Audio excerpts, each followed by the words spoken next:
Hi, this is Mike from Mike's Unboxing Reviews and How To, and on today's video we'll be taking a look at a monitor which actually changed my mind. Keep watching to find out more.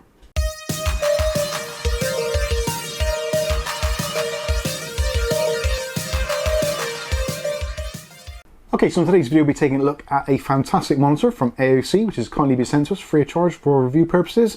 Sadly, we don't get to keep this one as much as I would actually really love to, because like I said in the intro, this monitor has actually changed my mind completely. It isn't what I thought it was going to be, and it's actually a lot better than I thought it was going to be, especially considering the price.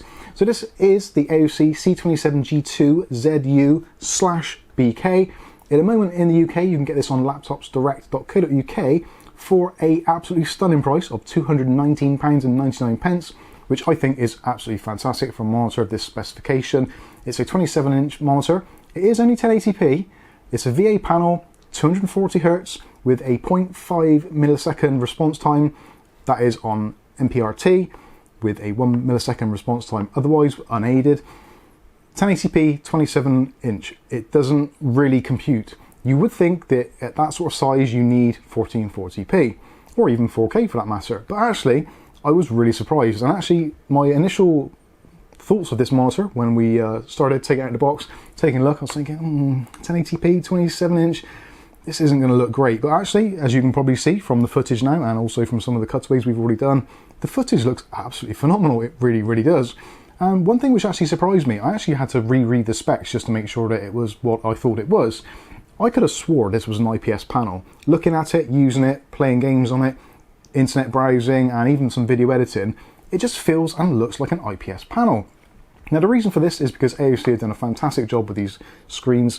They have configured them pretty much out of the box to be pretty much what I would consider perfect. I've done virtually no changes whatsoever to the actual monitor itself. In fact, all I've had to do is for this particular review is to actually lower the brightness. This thing has 300 nits of brightness, which actually in itself, as you think most monitors for gaming and brightness, you'd think somewhere between the sort of 400 and 600 would be kind of peak brightness. But actually this, at 300 nits, does appear to be extremely bright, so much so that it actually destroyed the camera settings when I was trying to film the video. So yeah, it does seem to be brighter than what the specs would suggest. And the actual image quality would suggest that also. It seems like an IPS panel, it really does. The color reproduction is fantastic. The viewing angles are absolutely stellar. Again, as you've probably seen from some of the B-roll, on pretty much any angle, even me on this offset, even though this is a curved screen, so we've got 1500R curve on this, it just looks great from pretty much any angle. And when it comes down to gaming, 240Hz, now if you're on a 165 or 144 and you're thinking, 240 makes no difference, let me correct you straight away. It does make a difference. Now, I played some Rocket League on this earlier and some CSGO, and I would consider myself to be a possibly average or even below average player. But in Rocket League this evening, playing on this, I was getting goals which I've never dreamt possible before. Now, it could just be one of those things, it's just a one-off, a quirk, but yeah, that is possible. But then, fired up some CSGO and actually getting some actually seriously good scores. So, yes, it is a slightly better frame rate, and between 165 and 240, you would probably think that you wouldn't notice the difference, but you definitely do, and it has improved my gameplay immensely, and actually it was a very, very enjoyable experience.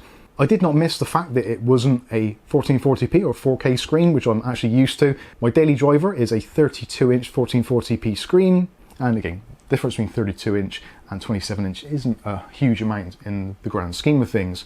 But yeah, 1080p, it looks absolutely brilliant.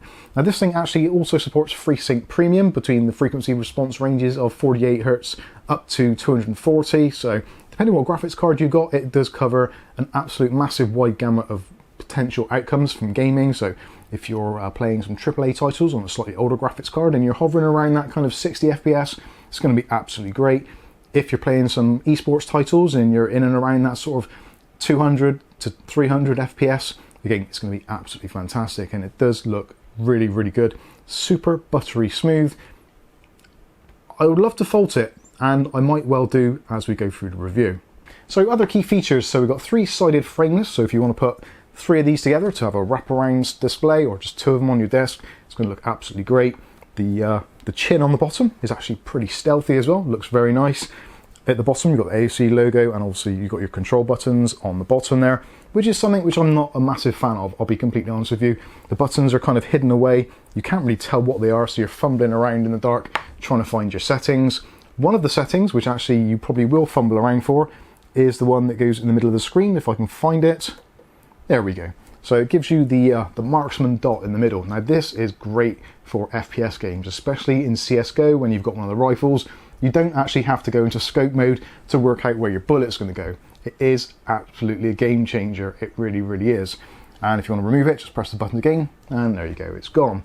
Now you're probably thinking, Mike, I hate those controls. Why can't we have a joystick nipple on the back or something? We don't actually need to, because you can install some software from AOC which runs on Windows PCs and actually will emulate the controls there and translate it back to the screen. So you can make all your changes in the software in Windows without even stretching to grab the monitor, which I find to be absolutely brilliant. So other features of this monitor, so we have got a 130mm of height adjustment. It is on a spring-loaded base, which you can raise and lower accordingly, which is all very nice, like that a lot. Also on the back there's some cable management, which you possibly may need, because this thing has actually got a USB hub built into it as well, using USB 3.2. The hub itself actually also supports charging as well and super speed, so you can plug in your USB 3.0 devices and get the full bandwidth out of them, and also charge devices should you wish to. You can see the ports in the cutaway we've done. Also, you've got two HDMI ports supporting HDMI 2.0, and you've got a single display port supporting DisplayPort 1.4. Also, when it comes to input and output, we've also got a pair of speakers in here. They're nothing outstanding, but you have got 2x2 watt speakers, which are actually perfectly fine gaming, actually watching a movie. Speaking of which, watching a movie earlier, watched a little bit of The Matrix Reloaded, and again, the screen colors, the calibration out of the box, absolutely spot on, an absolutely fantastic movie to watch. And I'm not sure whether it's actually, well, I don't even know what frame rate it was actually playing at, but it just all looked really smooth, buttery smooth, even with those deep, deep blacks, really contrasty sort of colors. They all flowed around the screen and looked absolutely fantastic. Watching movies on this screen is going to be an absolute joy, as is gaming and web browsing. Now, depending on what you want to do with your screen, there are 6 preset modes in there, so gaming, FPS, reading, eco modes, all that kind of stuff, so you can quite happily switch between those. But actually, I found the standard default mode that comes out of the box absolutely fine for all those things.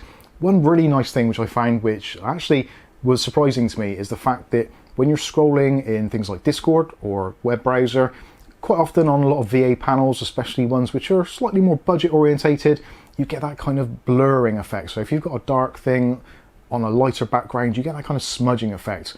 And this screen, again, compared to my previous screen, which is 165 Hz, which is pretty much similar specs, this didn't display any smearing at all, and even things like the UFO test runs really, really well, and it just looks really great. It isn't a smeary mess. That is one thing which always kind of bothers me with some panels. I don't like that smearing and that smudging look. It just really is distracting. It takes away from the overall enjoyment of the screen or of the content that you're consuming.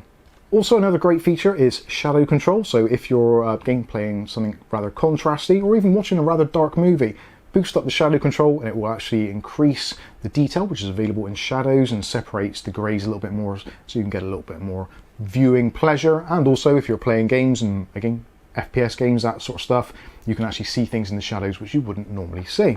So overall, ergonomics, I can't fault it. Again, the screen itself raises and lowers, as we've seen already. The stand itself is extremely good, very good quality. It is predominantly plastic with metal sections to it, but it all works very well, very sturdy, and the monitor doesn't display any obvious kind of rocking. There is a very little bit if you actually do physically move it, but if you're one of those sort of slightly more vigorous gamers or typists and you've got a slightly wobbly desk, you're not going to find the screen kind of flipping, flopping all over the place, which is really good. Again, thanks to the ergonomics, you can plug in your keyboard, your mouse and all that kind of stuff, so maybe if you've got your tower slightly further away, you can use an extension cable with the USBs, plug in all your USB peripherals on your gaming desk, and you're off to the races. So overall, what do I think of the second generation of the G-Line series monitors? Well, this specific one, again, which AOC have kindly lent us for review purposes, I'm actually seriously considering buying one of these, even though that is counterproductive to what we actually do here at Mike's Unboxing. Generally, I would try and buy something different, just to obviously compare with and also to produce more content. But this is one of those situations where it has actually changed my mind in many ways. I didn't think 1080p was suitable for a 27-inch, and yep, it's obliterated that idea. and the thought of actually buying something which I've just reviewed basically for free really goes against the grain, especially those of you who know me and know my budget nature. I'm actually seriously considering buying one of these after this has gone back. I do like it that much. There is a slight downside, which some of you who again have watched previous content will probably remember me saying before, and that is the fact that we have these red accents. If I raise the monitor up slightly, you can see we've got a few red accents on this bottom section. There's a very delicate one along the bottom of the screen there, and actually on the back of it, which again you'll see from some footage, there is an absolute ton of red accents in on there. Now I know this is an AOC monitor. AOC's colours are predominantly black and red. It's their thing. But do we actually need it on a monitor? I don't know. I'm very hesitant to purchase it purely based on that fact, which seems like a really stupid thing to do. But I do appreciate aesthetics, and I do like to have a neutral tone so I can actually work my colours the way I want to. But in this particular instance, they're not particularly overshadowing it. From the rear, it doesn't look so good, but from the front, I think you'll agree with me, this thing looks absolutely fantastic. So let me know what you think about this one in the comment section below.